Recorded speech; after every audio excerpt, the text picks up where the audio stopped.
I'm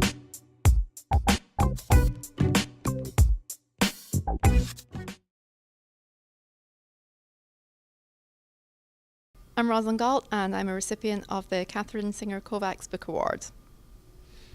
I'm Karl Schoonover, and we won the Katherine Kovács Award for our book, Queer Cinema in the World. We were thrilled, personally, to get the award. It's the big award for our field, and we are completely overwhelmed and grateful to be receiving it. And feel immediately grateful to the artists, activists, filmmakers, programmers who helped, and scholars who helped with this project along the way. But we also felt it was a very important gesture on the part of the people who were on the jury, because this was truly a collaborative project. Both of us are in every sentence of this book, and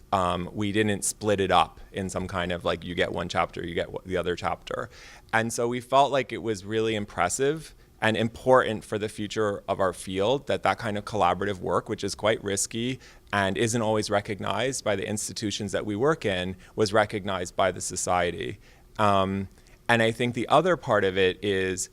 we really hope that people use this book as a way of arguing with it, contesting its very broad claims, and using it to justify their own work, because I think there's so much information and criticism and things that we need to learn about these films. I think it was important for us to think about cinema as a political activity that is being used and has been used to imagine and to create new worlds and to imagine ways of being in the world differently. And so for us to think about queer cinema, we wanted to do so in the most open and capacious way, and not simply to focus on well-known art films that might perhaps represent aspects of queer life that would be quite familiar, but rather to look much more broadly and to try to find kinds of filmmaking, be it activist video, be it popular genre films, be it very obscure films that no one's seen, or very popular films, and to really think about how queerness imbues world cinema much more broadly than we thought had hitherto been imagined. And a really important part of the political aim of the book for us was to bring a much wider diversity of voices into the idea of queer world cinema. I honestly feel like we haven't completely processed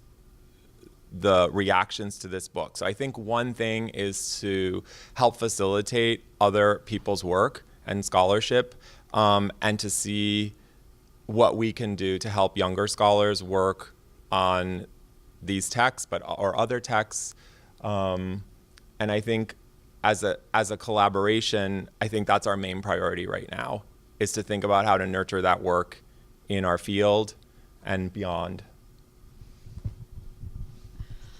I think in thinking about what comes next, it's also really interesting for us because we've spent all of this time working on a project together, and we both also have our independent individual projects that we will both probably be moving more fully towards. But having spent so long working together and writing together and thinking together, I think partly what comes next is figuring out how to bring what was so generative about that process into our own work and into our teaching, because it's been such a sort of transformative intellectual experience.